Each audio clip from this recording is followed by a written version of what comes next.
हैदराबादी मसाला chicken biryani. Raju Verma नौकरी ढूंढ रहा था। एक दिन माँ की तबीयत ठीक नहीं है बोलकर हॉस्पिटल में लेकर जाता है। डॉक्टर चेक करके कैंसर है करके बताता है और राजू से ट्रीटमेंट के लिए 8 लाख लगेंगे करके बताता है। ये सुनकर राजू वर्मा को धक्का लगता है। पहले ही उसका मिडिल क्लास फैमिली था। उसकी कॉलेज की पढ़ाई बड़े मुश्किल से पूरी हुई थी और अभी ये नया संकट आ गया था। माँ को कैसे बचाओ सोचता है तो उसको उसके साथ पढ़ने वाला निरंजन याद आता है। नौकरी मिलना उतना आसान नहीं है, तेरे को नौकरी नहीं मिली तो मेरे पास आना, वो सब मैं देख लूंगा करके वो बोला था। ये बात उसको याद आती है। वो तुरंत निरंजन के पास जाता है। तो निरंजन, अपने को नौकरी नहीं मिली तो अपन ही नौकरी को तैयार कर लेना ब्रदर, ऐसे कहता है। मैं एक ऑर्गेनाइजेशन रन कर रहा हूँ, उसका नाम ह्यूमन सप्लायर है, उसके बारे में फोन में एक ऐप भी है करके उसको दिखाता है। राजू, बढ़िया है यार, पर मेरी नौकरी क्या है, ऐसा कहता है। निरंजन, वही तो बताने वाला हूँ। अमीरों के घर में काम करने वाले इंसान को अपन लोग अरेंज करके अपना अपना कमीशन लेते हैं। अभी एक रिक्वेस्ट आया है, घर में खाना बनाने के लिए एक शेफ चाहिए। कॉलेज में पढ़ते वक्त वहाँ खाना बनाने की प्रतियोगिता में हैदराबादी मसाला बिरयानी बनाकर तूने फर्स्ट प्राइज जीता था ना। अभी किशन लाल बोलकर एक धनवान अमीर के घर में एक शेफ की जरूरत है, महीने के 15,000 रुपए देगा। अभी जाकर ज्वाइन हो जा, मुझे कमीशन वगैरह नहीं चाहिए रे, तू मेरा दोस्त है ना, ऐसा कहता है। राजू, थैंक्स निरंजन, अभी मुझे नौकरी की सख्त जरूरत है, कल ही जाकर ज्वाइन कर लूंगा मैं करके एड्रेस लेता है। अगले दिन राजू उस एड्रेस पर जाकर डोरबेल बजाता है। दरवाजा खुलता है। एक लड़की दरवाजा खोलकर राजू को देखकर, राजू तू है क्या, ऐसा कहती है। राजू, अरे तू है क्या, तू यहाँ पर कैसे, ये घर तेरा है क्या, ऐसा कहता है। सृजना, मेरा नहीं है, मैं किशन लाल जी का कंप्यूटर ऑपरेट करती हूँ, ऐसा कहती है। घर में मेरे पिताजी की कमाई बस नहीं हो रही थी, इसलिए काम कर रही हूँ, ऐसा बोलकर अंदर लेकर जाती है। राजू, किशन लाल जी है क्या, कहता है। तभी 50 साल का एक आदमी आकर, कौन हो बेटा तुम, ऐसा कहता है। तो राजू, आपके घर में खाना बनाने की नौकरी है ऐसा सुना था मैंने। वो, अरे सही में क्या तुम खाना बनाते हो, सही समय पर आए हो बेटा। मेरी घरवाली का पैर फ्रैक्चर हो गया, वो बेड पर पड़ी है। लड़का ऑफिस चले जाता है, बहू समाज सेवा करने चली जाती है। समय पर पकाकर देने वाला नहीं रहने से मर रहे हैं। ज्वाइन हो जा बेटा, ज्वाइन हो जा, बोलकर सृजना से किशन लाल, बेटी इसको किचन दिखाओ, ऐसा कहता है। सृजना उसको किचन दिखाकर, अब मैं चलती हूँ, कल फिर से मिलेंगे करके राजू से कहकर चली गई। राजू किचन में हैदराबादी मसाला चिकन बिरयानी बनाते हुए, निरंजन ने तो बहुत अमीर है करके बोला था, पर देखे तो ऐसा नहीं लग रहा है। ठीक है, जाने दो, अपने को क्या करने का है, मुझे तो नौकरी चाहिए, वो अमीर रहे या ना रहे उससे मुझे क्या करने का है, ऐसा सोचता है। दिन गुजर रहे थे। राजू और सृजना वो पढ़ाई की उस कॉलेज की बातें करते हुए बहुत नजदीक आ जाते हैं।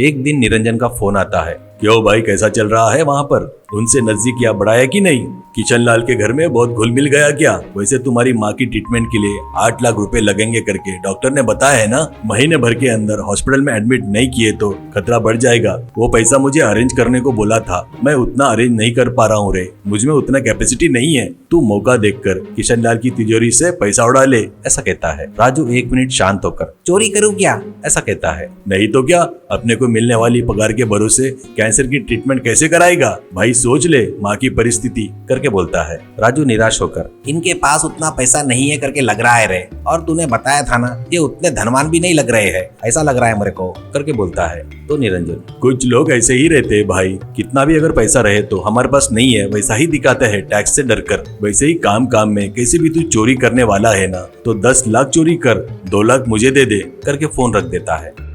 ऐसे 4 दिन बीत जाते हैं। किशन लाल की पत्नी, बेटा सृजना, घर में बहू नहीं रहती, लड़के को उसके काम से फुर्सत नहीं मिलती, तू मेरे पति को लेकर इसी एरिया में रह रहा है ना, किशन लाल के यहाँ प्रोग्राम है ना, वहाँ पर जाकर आ, अपने घर से कोई नहीं गया तो वो लोग नाराज होंगे, ऐसा कहती है। तभी एप्पल जूस लेकर उनको देने के लिए वहाँ पर राजू आकर, क्यों माँ जी, किशन लाल बोले तो आपके सरी है ना, ऐसा कहता है। तो वो हंसती है और, सभी लोग यही सोचते हैं बेटा, वो किशन लाल है ना वो करोड़पति है, ये तो 40,000 की नौकरी करने वाला है, ऐसा कहती है। राजू का सिर चकराकर वो तुरंत किचन में जाकर निरंजन को फोन करके, तूने मुझे किस किशन लाल के बारे में बताया था करके पूछता है। निरंजन, जे किशन लाल के यहाँ क्यों, क्या हुआ।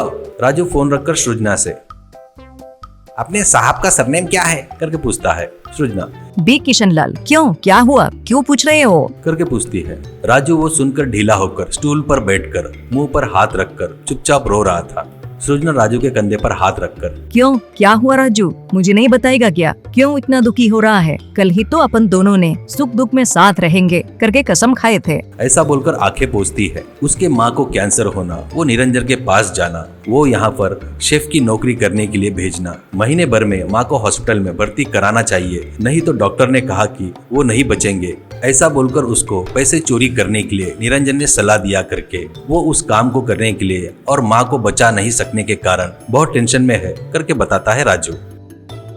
तभी सृजना हिम्मत देते हुए, जब तकलीफें आती है ना, तब आराम से अच्छे से सोचकर उसका हल निकालना चाहिए। 4 दिन पहले ही मुझे कंप्यूटर ऑपरेटर की नौकरी मिली है करके दिल्ली से मेल आया है। पिताजी को छोड़कर नहीं जाने से वो नौकरी नहीं करूंगी करके सोची थी, पर अभी अपना मन बदल दिया है मैंने। कल ही अपन मंदिर में जाकर शादी कर लेंगे। तुम्हारी माँ को, मेरे पिताजी को अपने साथ दिल्ली लेकर जाएंगे। माँ की ट्रीटमेंट क्या है वो हम लोग करवाएंगे। तुम्हारे लिए भी अच्छी नौकरी ढूंढेंगे। हिम्मत से रहना जिंदगी में। ऐसा कहती है। सृजना मामूली लड़की ही दिख रही थी, पर उसमें का आत्मविश्वास देखकर राजू उसके हाथ पकड़कर आंखों से लगाता है।